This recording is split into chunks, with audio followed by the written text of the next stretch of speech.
Okay, y'all ready for concavity? Here it comes. Concavity is basically kind of how the shape of the graph is. So there's a definition right there of concavity. We'll look at that in just a second, but I'm going to draw two little curves real quick. If we had something that was sort of arcing like this, or something that's sort of arcing like this, if we were to look at this picture right here, we said, okay, let's think about the tangent lines for this. Okay, we could draw tangent lines on this, but it would be here. Let's draw tangent lines here, here. That's what the tangent lines would look like. Okay, let's draw the tangent lines here. We could see this is like this. Let's see, let me see. I'm going to draw the tangent lines here. We would come through and we say, oh, it's here. It's here. Okay, so if you notice over here, the tangent lines were above the curve.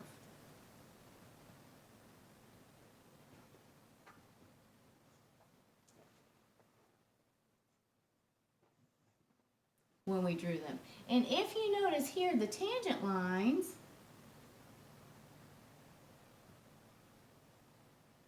were below the curve.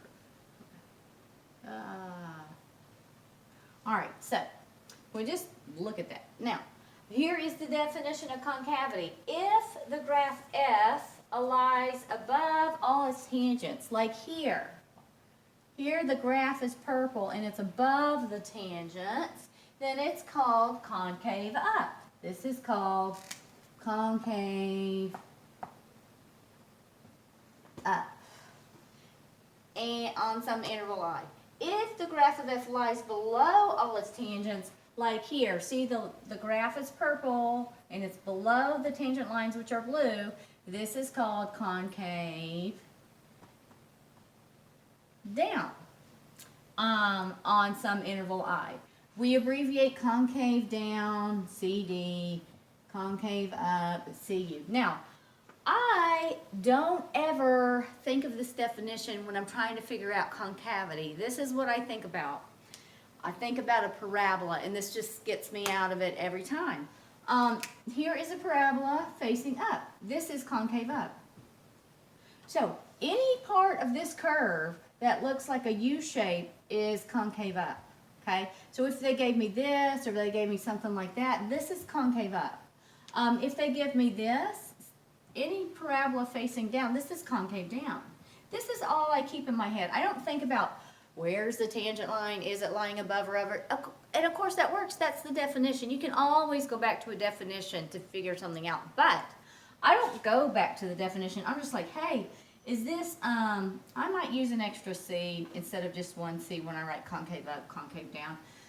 But I just say, hey, is it any part of this picture? Could I make it look like this? So if they gave me this part, or if they gave me something like that, I'm like, oh, this is concave down, it fits on this U shape. That's kind of how I think about it. So it's just for practice. I'm going to draw a little picture, and we're going to go through and we're going to say, where do we see this changing, and what do we think? Is it concave up or concave down? So here's just a graph I'm going to draw. Let's do this. Let's do this. All right, let's do something like that. Okay, so let's see. Let's just go through and mark places where it looks like the concavity might be switching. This to me is concave down, and this is concave up, and it looks like it's about at this point right here maybe where it switches. All right, and then it looks like there's some kind of change here, and then maybe there's a change here. And here, and here. All right, let's just see what's happening here.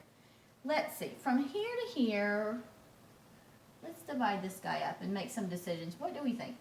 Is this concave up or concave down? So this looks like an upside down parabola, so this is concave down from here to here. But about this point, it looks like it switches to be concave up. Concave up from here to here. And then this still looks like a parabola facing up. This is still concave up. There was something different that happened there, but this is still concave up. And then this is concave down. And then this is concave up.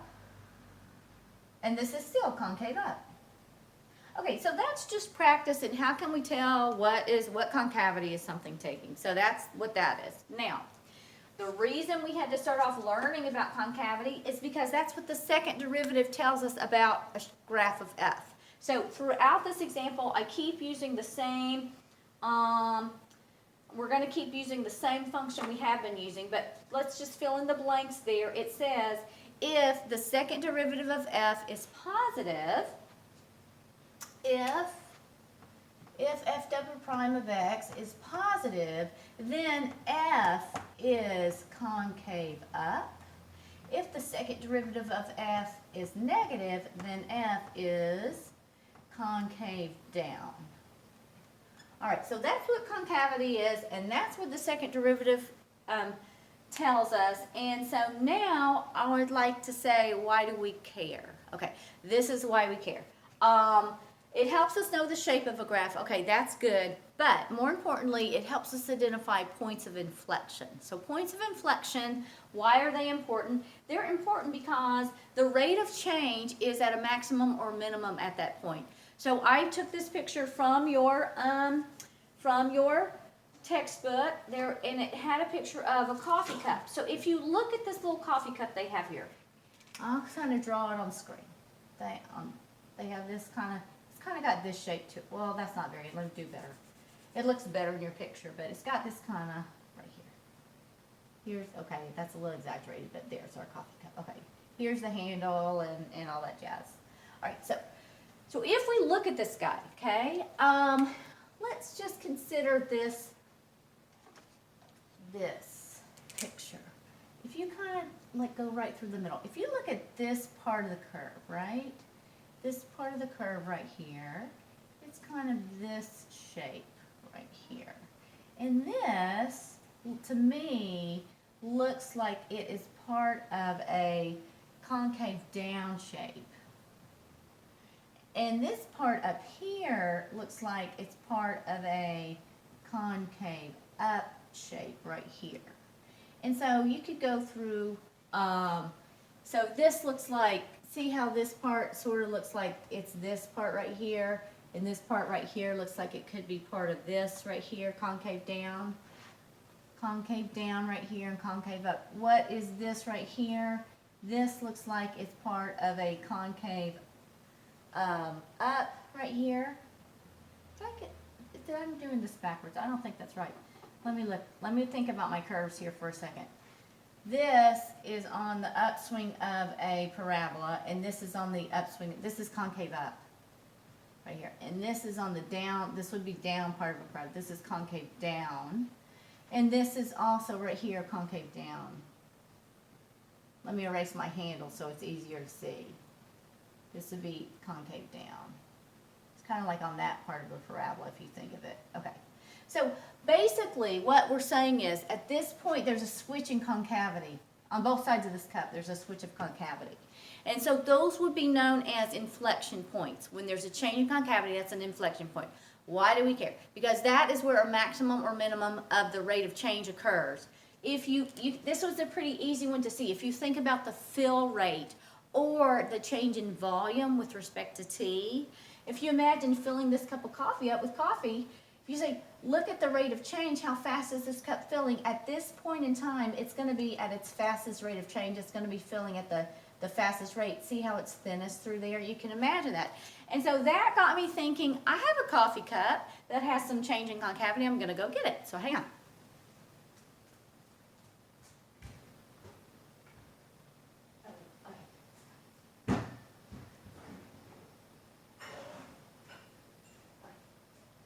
Okay, sorry. I couldn't find it at first because I had just washed it. It's in the dishwasher. So look at this coffee cup.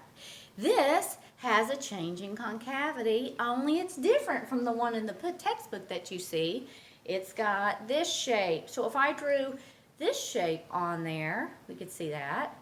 This is kind of bowing out on both sides. So like, well, what is my coffee cup doing? And what is the significance of this? So, this is, doesn't my dog have the stupidest bark? He's got a dumb bark. But anyway, this is my coffee cup right here, okay? He's got a handle on it. But let's look at this. About right here is the changing concavity.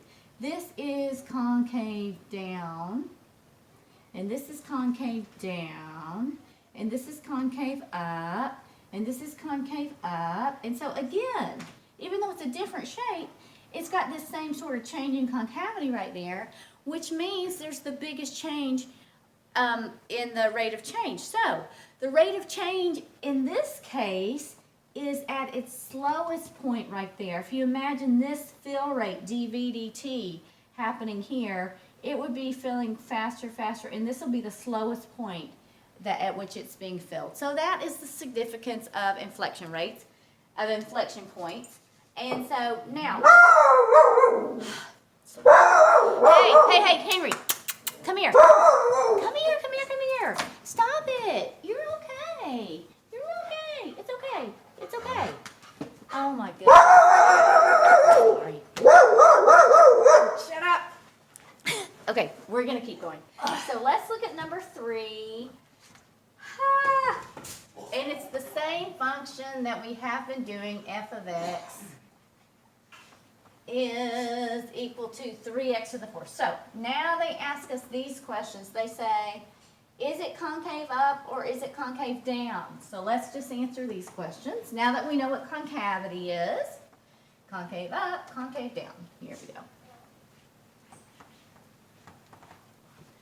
F of x is the same thing, 3x to the 4th minus 4x cubed minus 12x squared plus 5. And they say, is it concave up or concave down? What we got to know about this is that has to do with the second derivative. So we already found the first derivative. Let's do that. 12x cubed minus 12x squared minus 24x plus 0. Find the second derivative. Okay, let's do that. 36x squared minus 24x minus 24. Find its critical values, because if we can find where the second derivative is positive and negative, we can know if f is concave up or concave down. So let's do that. Let's set this equal to 0 and find the critical values. Again, you could graph this very easily. This is a parabola facing up.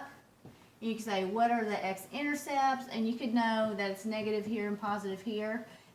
Similar to how I did the other one, I just graphed the polynomial. Or you can do test points. So it's your choice when it's an easy one to graph.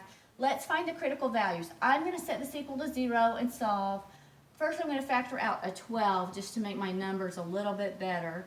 That's going to be 3x squared minus 2x minus 2. Is that right? 36x squared minus 24x minus 24. If I set this equal to 0 and solve, this is a baby equation, right? A quadratic equation. I'm going to use quadratic formula to solve. X is negative b plus or minus the square root of b squared minus 4 times a times c all over 2a.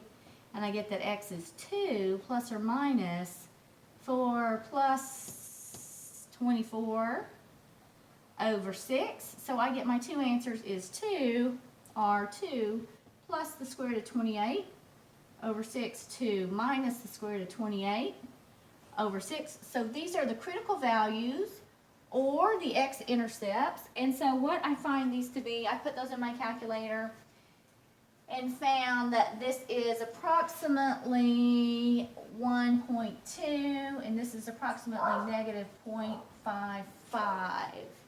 All right, so if you were thinking of it this way, this would be negative 0.55 and this would be 1.2.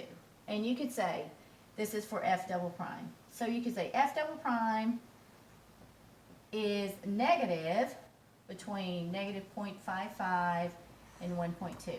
And that it's positive from negative infinity to negative 0.55 or from 1.2 to infinity. And so this is where it's concave. F is concave up, and this is where F is concave down. But again, I'm going to do test points just so that you guys can see that, because sometimes that's a more convenient way to do it if you don't have a simple polynomial. So basically the critical values were here at negative 0.55 and at 1.2, and it divides my x-axis. So what I'm going to do is stick in test points into f prime, and it's going to give me information about the actual function f. So when we do that, let's pick a test point, something to the left of negative 0.55, maybe negative 1. Something in between these, maybe 0 and maybe a 2, and I'll stick those in. So I put those into f double prime. So right here is probably where I'm going to stick it in. That seems easiest. Negative 1 squared is a 1. This is going to be a 3 plus a 2, which is 5, minus 2 is a positive. I get a positive right here, which tells me that f itself is concave up during this region. 0 would be 0, 0, a negative 2 times a 12 gives me a negative right here. So that means this is concave down. 2 would give me 2 squared is 4 times 3 is 12. Minus 4 is 8. Minus 2 is 6 times 12. That's still a positive. I get a positive. That means it's concave up. So by test point method, I found that when x is negative infinity to negative 0.55, it's concave up, and 1.2 to infinity, it's concave up, or between negative 0.55 and 1.2, it's concave down. So, last thing is, can we identify any points of inflection? Points of inflection are where the concavity changes. So, right here, number 4, where does it have any points of inflection? Well, here's a change in concavity, up, down, down, up. So these are inflection points. The inflection points, you would put in the points of inflection